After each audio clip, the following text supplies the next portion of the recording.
It all started with one tire track, a zigzag scratch cut right through my perfect front yard, my special place of bright green grass. I saw it one cold morning, coffee cup in my hand, staring in shock at the deep mark that messed up my brand new grass. At first, I thought it was just a clumsy delivery guy, or maybe the neighbor's crazy teenager. But when it showed up again the next day and the day after, I knew this wasn't an accident. It was done on purpose. I put up a hidden camera that takes pictures. When things moved tucked behind a row of bushes, I was both curious and really mad. That's when I caught her, Linda Grayson, in her shiny silver SUV flying around the corner like she was trying out for a car-smashing contest. Her tires dug into my yard with every drive-by, no turning away, no stopping, just a mean smile stuck on her face, the same one she wore at HOA meetings like a queen's crown. Linda wasn't just any neighbor, she was the HOA president, a mean ruler who didn't just follow the rule book. She wrote it herself, filling it with her petty complaints and using it like a magic wand. Last summer, she tried to make me pay a $150 punishment because my backyard birdhouse could be seen from the street. It couldn't another neighbor. Got a nasty letter for leaving their Halloween pumpkins out after November 1st. Big crime in Linda's world of perfect neighborhoods. Yet here she was destroying my lawn every day with no sorry, no my bad. Just bold rudeness when I talked to her. At the next HOA meeting, keeping my voice nice, she cut me off. "Your grass is too long." She snapped lips squeezed so tight they could crack nuts. "It's dangerous to the road, dangerous." My perfectly cut grass was dangerous. It was crazy, but she kept going. A week later, a ticket showed up on my door, bad lawn care punishment, $250 signed by Linda herself. This wasn't just about a ruined yard or hurt feelings, it was war. Linda wanted to play mean, and I had a trick she didn't see coming. What she didn't know was that I owned a grass cutting company. Not some backyard hobby, but a really good business with the deal to take care of her fancy front yard. I waited at first, hoping she'd get bored with her mission. She didn't. Her SUV cut deeper cuts, breaking my water sprinklers and throwing mud onto my just-painted porch. My morning coffee became a time for planning thoughts of awesome payback dancing in my head. But I'm patient smart when her SUV's latest drive-by sprayed dirt across my doorstep. I ordered some tough steel posts, sleek enough to look like decorations, but strong enough to stop a tank. Owning the company meant paperwork and setup were easy by morning. My yard was protected, a shining line of guards watching over my grass. The sound of brakes was like music. Linda's SUV jerked to a stop, her front bumper touching steel with a gross crunch. She jumped out, arms waving, screaming bad words I didn't need to hear to understand. I stepped onto my porch, coffee in hand, and lifted it like a fake cheer. "Morning, Linda!" I called loud enough for the neighbors peeking through their window blinds. "Nice day, isn't it?" Her anger was clear, her smug mask broken, replaced by pure raw madness. I expected that to be the end. What normal person sees concrete stuck steel and thinks, "I'll try again." But Linda was no regular enemy. She was a storm of selfishness in a business suit. The next day, a letter was stuck to my door. HOA rule-breaking changes to yard without permission. Punishment $500. I folded it into my growing Linda folder, a pile of her nonsense thick enough for a small book. Then came the official letter from her HOA lawyer saying my posts were a danger to everyone and listing rules she'd clearly twisted to fit her revenge war. They told me to remove them or they'd make me do it at my cost, like some scary HOA army would roll in to destroy my yard. She even made fun of me one morning walking by with her yappy little dog TikTok. She said meanly, not looking at me.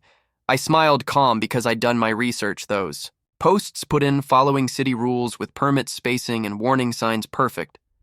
My answer to the HOA was polite, but deadly copies of permits matching laws and a warning that any forced rule following would start a court case for trespassing. And damages. I sent Linda a copy naturally for a few days. Quiet, I dared to hope she gave up.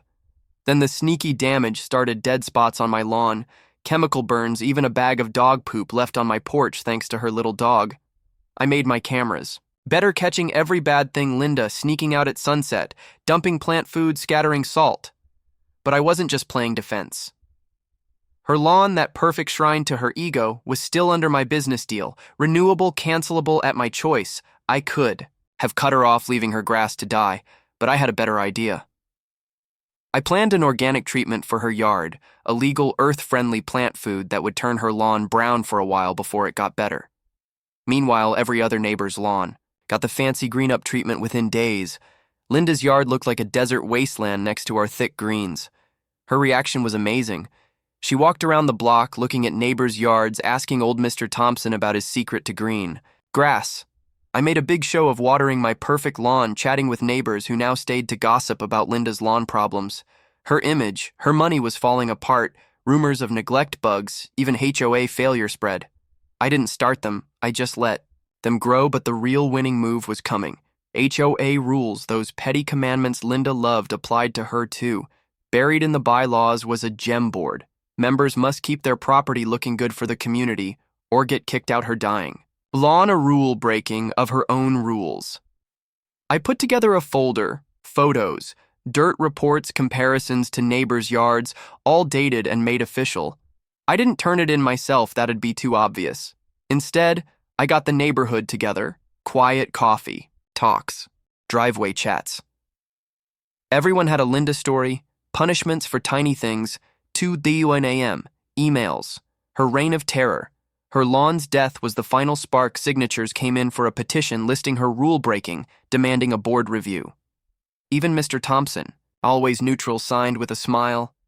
I turned it in with the official complaint as formal as Linda's own tickets. She was furious, storming the block to get support, but her friends had disappeared. The board stuck by her precious bylaws, planned a hearing. Linda's lawn got worse. My revenge helped by my smart neglect by the hearing. The neighborhood was buzzing, lawns perfect and silent protest. The clubhouse overflowed, neighbors packed in like it was a trial of the century. Linda sat at the front blazer, stiff, holding a binder of excuses, but her power was breaking the board chair. Ellen, a no-nonsense old lady, opened with strength. We're reviewing a petition signed by 70% of homeowners saying President Grayson's not following landscaping rules. Linda tried to interrupt. This is a witch hunt, she screamed. Ellen shut her up. The evidence was brutal, photos of her brown lawn, reports of neglect. Her own rule-breaking letters to others for less when Linda spoke. She fell apart, accusing sabotage, pointing. At me, he's behind this, he owns the landscaping company. I leaned forward, voice calm. Are you accusing me of property damage, Linda? That's something you can get sued for without proof. She froze. Ellen, barely hiding a smile, said, Stick to facts, Mrs. Grayson. All the board talked briefly, then voted Linda was kicked out as president. Unanimously, she'd also face punishments unless her lawn was fixed in 30 days. The room buzzed with happiness. Linda sat shocked as neighbors walked out, some smiling openly. She left like a ghost binder held to her chest. My company still had her lawn deals. She could either pay me to fix it or struggle with overpriced other companies. Her pride picked the second choice. Soon a for sale sign appeared, hand-painted, desperate. Her house sat unsold, rule breakings and legal drama scaring buyers. She cut the price 3 times, finally selling to a business guy for almost nothing. The day she moved out, neighbors watched like it was a parade, sipping drinks, laughing. Linda glared at me as she got into her SUV. Safe travels, I called, leaning against my mailbox. Watch the edges. She drove off, tires screaming, leaving skid marks. As her final act, Ellen took over the HOA fair, and drama-free my lawn grew great posts, shining a funny sign added, Stay off the grass. HOA's watching, but the story wasn't over. A month later, an envelope came from the city. Linda's old house was changed to business, bought by my business partner for a landscaping showroom. Her castle, her pride, would become my empire's crown. At the zoning meeting, Linda showed up disguised in sunglasses, fuming. As the approval passed unanimously, I nodded to her, silent as she sat. The grand opening was a hit. Trucks, music, neighbors amazed at the changed lot. Linda's payback from an HOA money investigation sparked by my anonymous tip even paid for it her. Bad deeds gathered, board meetings on her birthday. A $2,000 improvement suspiciously like her backyard fountain led to charges for stealing money months later at a block party. Linda crashed, ranting about my tacky business, Mr. Thompson joked. About her dead grass, and a kid's water balloon soaked her blazer, sending her running away with everyone laughing. Then came the final twist, a deal from her new HOA 3 counties away, where she'd fought back to presidency, their landscaping given. To me, I signed, putting my strictest crew to keep her lawns perfect, untouchable, while she paid me monthly. Her new neighbors soon fought back, her reputation following like a shadow. Back home, my showroom became a community hangout. my lawn a symbol. Of not giving up Linda's rules had destroyed her, and I'd turned her meanness into victory, one perfect blade of grass at a